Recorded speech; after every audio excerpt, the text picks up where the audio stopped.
Hello, everybody.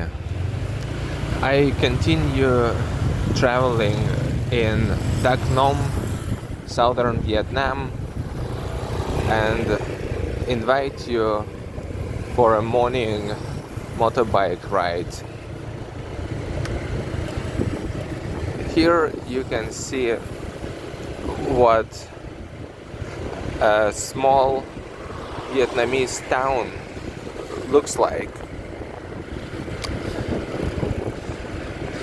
Well, this town is new, and you can see that the infrastructure is quite good. There are two reasons for that.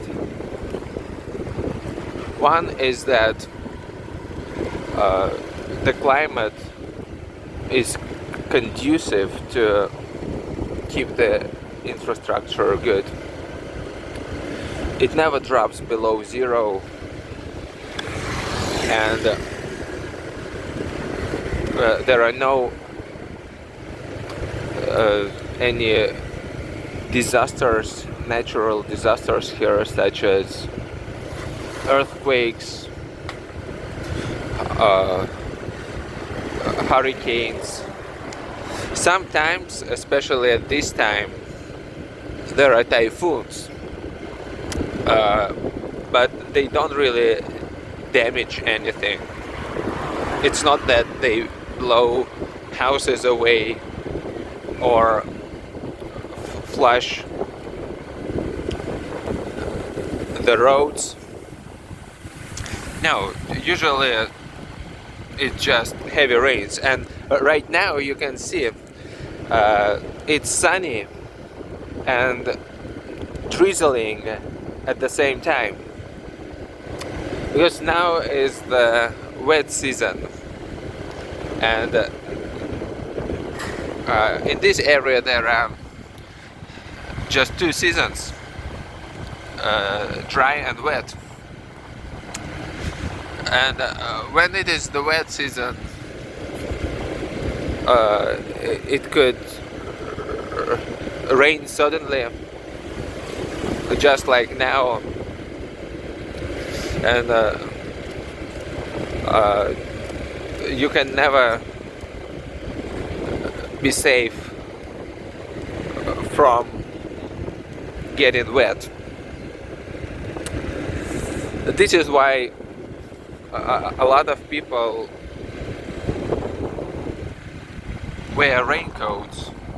For example, I always have a raincoat in the motorbike trunk.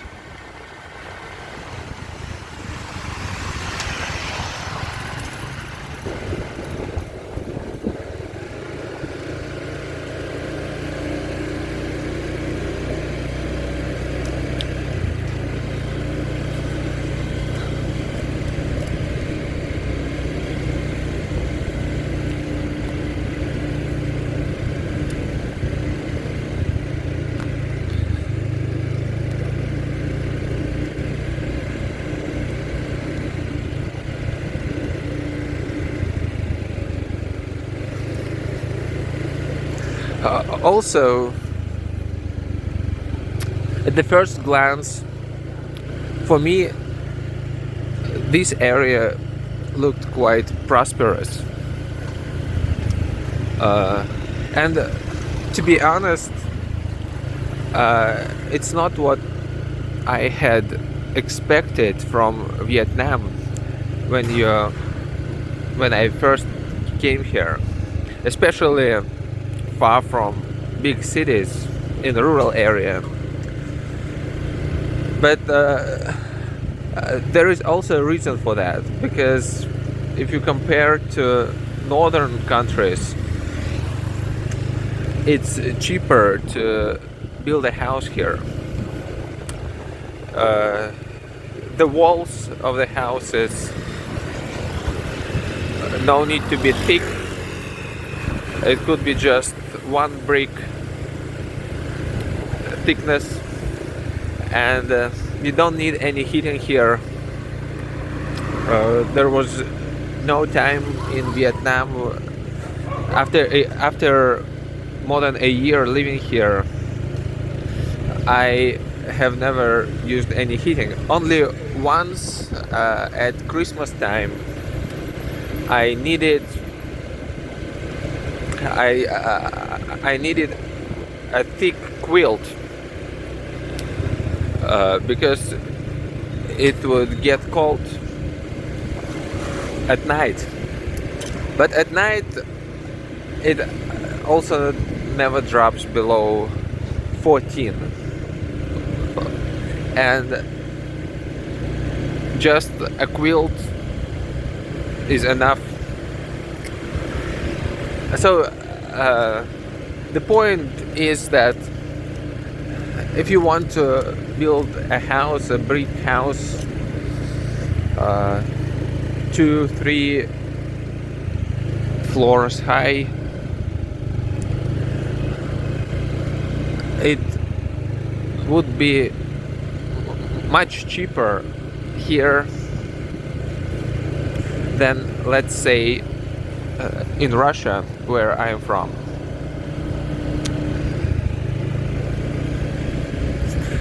Also, you can see that the roads, at least the main roads, are of good quality, and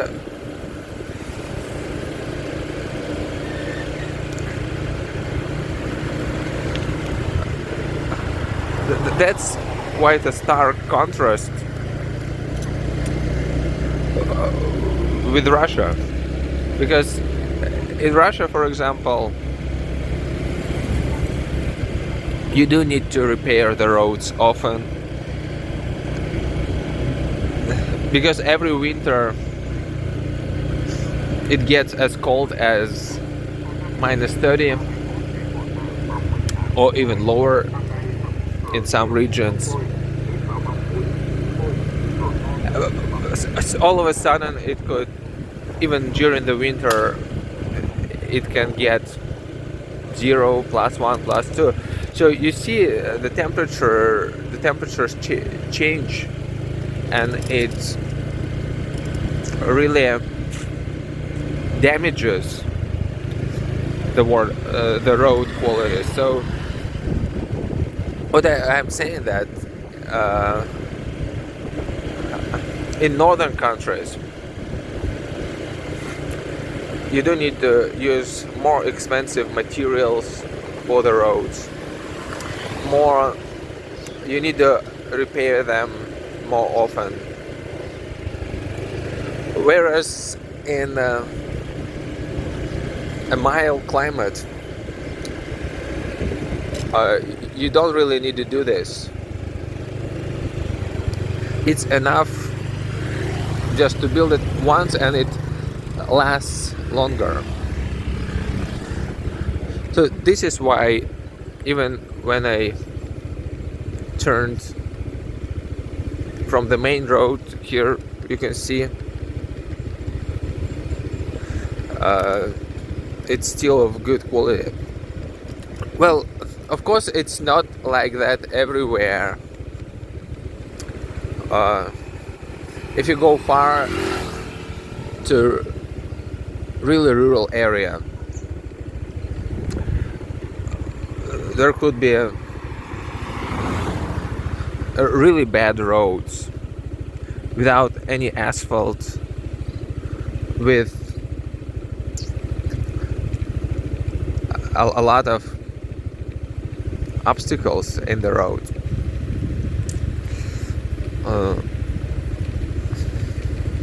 But main roads in even small towns like this are quite good. And another thing that I noticed here that shows that Vietnam is quite prosperous is that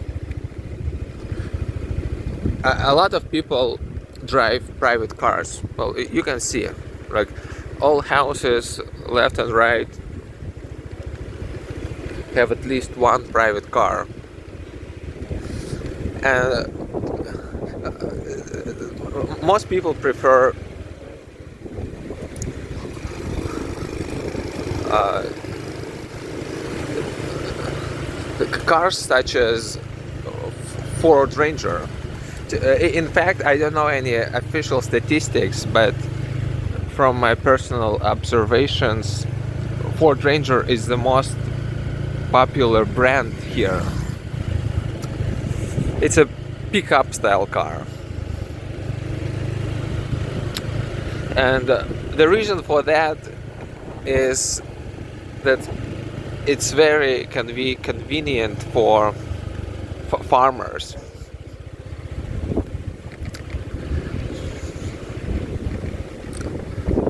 And again, if you take a look at Vietnamese GDP, if you learn about Vietnamese history, especially the war history, you'd think that it's a poor country, fallen behind, but in fact it's not true.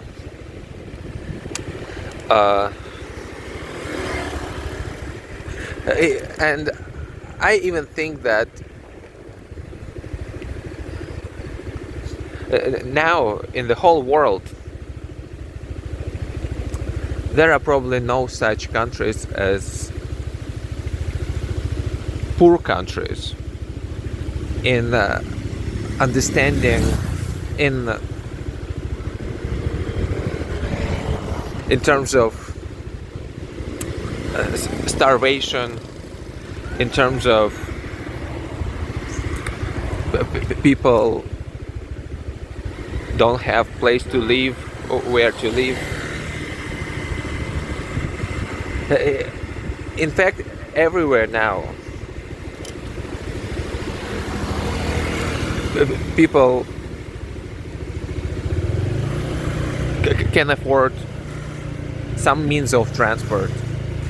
If it is not a car, then it's at least a motorbike.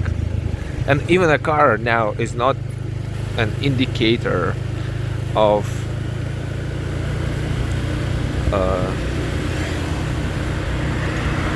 prosperity.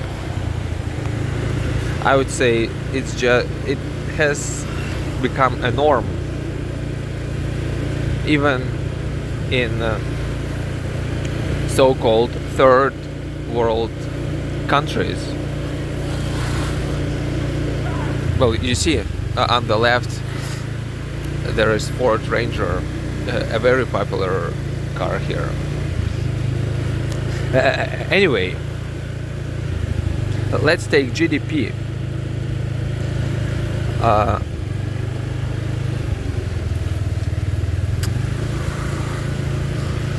Vietnam compared to Europe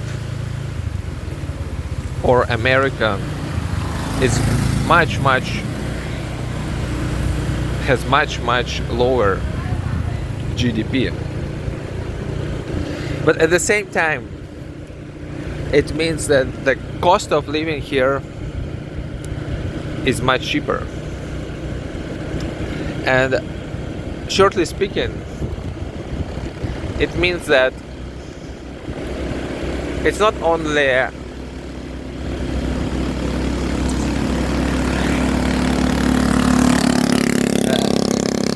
excuse me, some motorbikes are too noisy. But what I'm saying that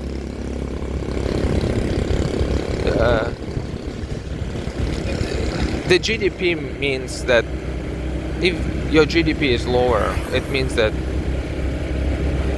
cost of living here will be cheaper. But it doesn't necessarily mean that you cannot afford here the same things that you cannot afford in any other countries. Well, I think that's the main difference from what it was like before. The modern world has changed in a way that there is no country that where you cannot afford yourself anything what rich countries use. And I remember it used to be the case in the 90s, for example. Uh,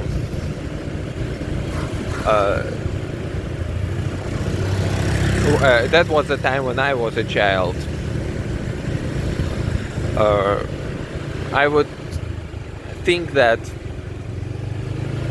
only in rich countries you can easily afford yourself a car. You can easily afford a house.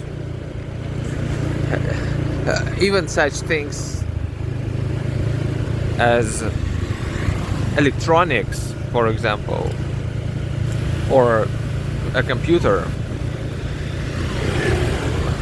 wouldn't be easy to buy in a poor country. Now, all of this,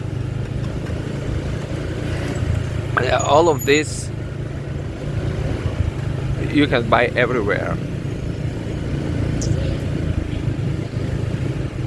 If you want to buy a car, it's not a problem. Look left and right, and here in a small town in the southern Vietnam, you can see expensive car in abundance. And I would even say that now the difference between poor and rich countries is not that notable. But I would even say that there is a difference. And the difference is weirdly not in goods, in how many goods you can afford to buy, but in such things like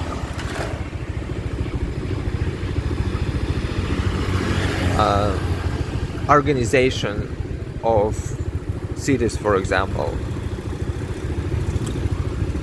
Now, an indicator of a poor country is not that there are no cars, it's not that there are no houses, it's not that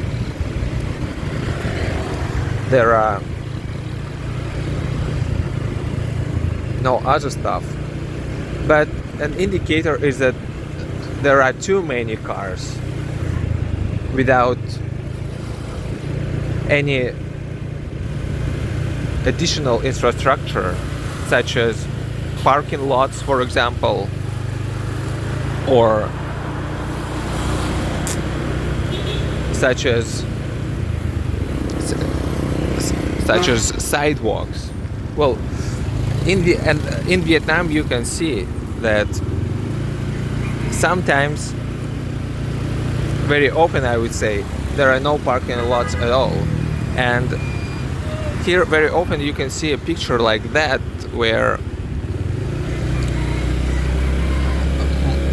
sidewalks, well, you can see, sidewalks are just occupied by motorbikes. Cars are just parked everywhere without any rules. And in fact, now this is what makes your life. This is what makes your life uncomfortable. In the last, well, you can see another Ford Ranger just passed by. What I was talking about, I was saying that in the last 15 years, people have moved to a point when they suddenly can afford a lot of things. But the next step is to learn how to handle this. For example, houses. Here you can see everybody lives in a private house. Now they are already big, sometimes 3 stories, sometimes even 4 stories. For example, look on the right, really huge houses. And I would say again, this is a small town, it's not a big city. And but there are no infrastructures such as parks, such as playgrounds, and in fact, again, it looks like no strict rules that ban people from building houses. So everybody is trying to build a house close to the main road, so that they could open a business, a restaurant, or a shop like this one, for example, just a grocery shop. So along main roads you can often see in every single house there is some kind of business here.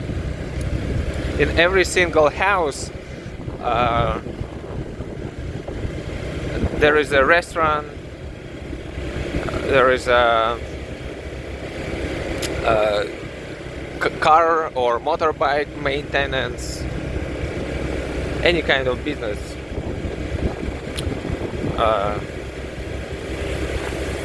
And of course, if you want more clients, you would want to build your house, in this case, in case of Vietnam, near a big road. And that's not what makes life really comfortable, because your children just play near the road.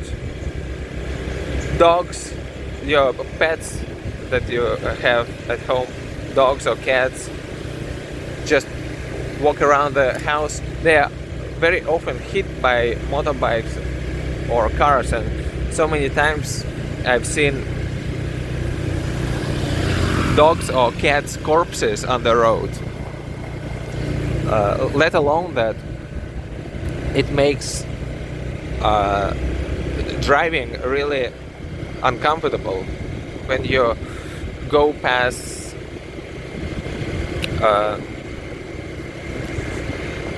Vietnamese villages. You always need to pay attention on the road. If there are people, if there are children, if there are pets,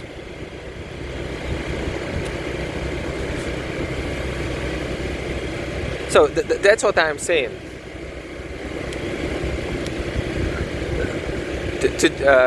Today, the indicator of a third world country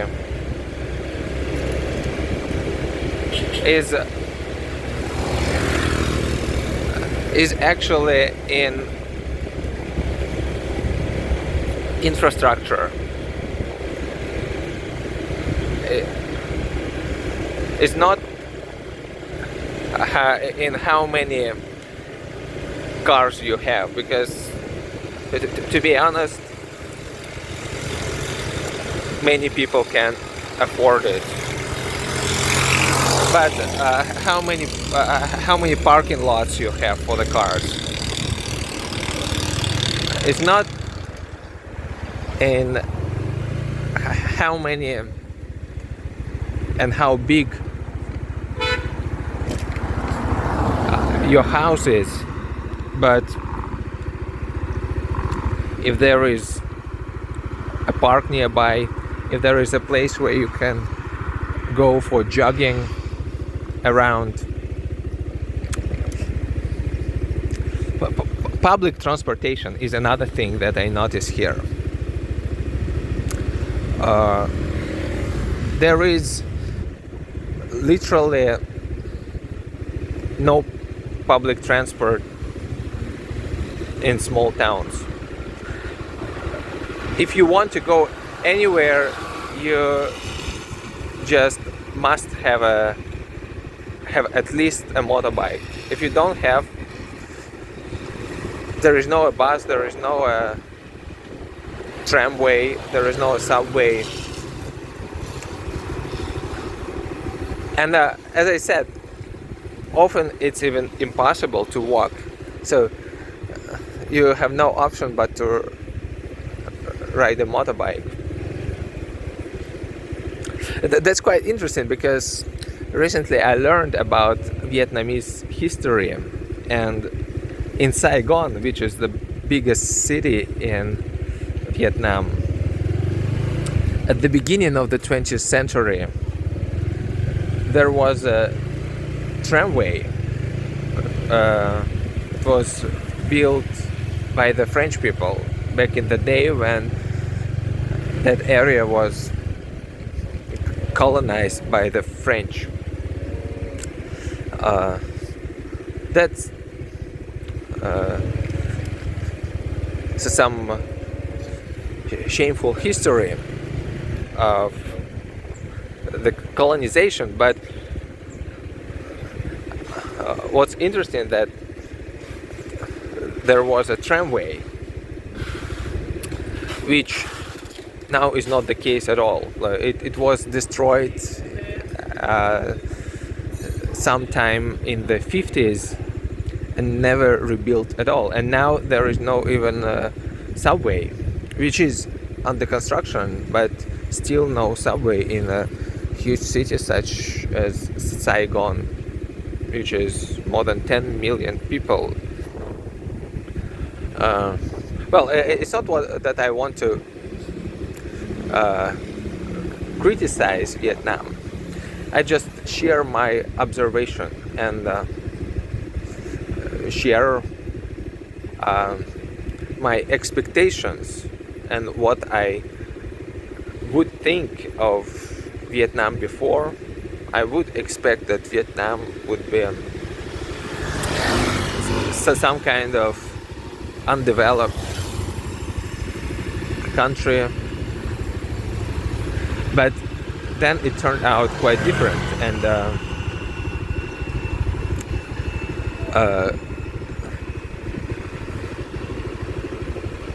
to be honest, I have more positive thoughts about Vietnam than negative. And those, like that transportation thing,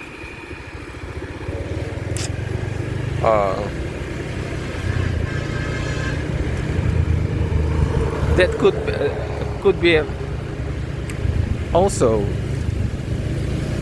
because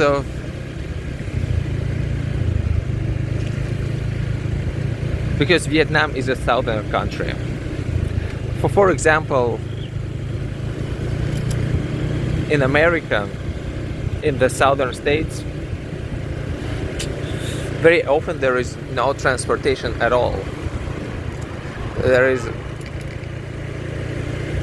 especially in so-called one-story America, you do need to have a car to move anywhere. Anyway, so probably I'm wrong here. Probably even that is not an indicator of a poor country. Maybe it's just in all southern regions where the weather doesn't change much, where it is always above zero. It just doesn't make that much sense to develop public transportation. Maybe that's the truth, but from my personal opinion, I think at least in big cities there should be.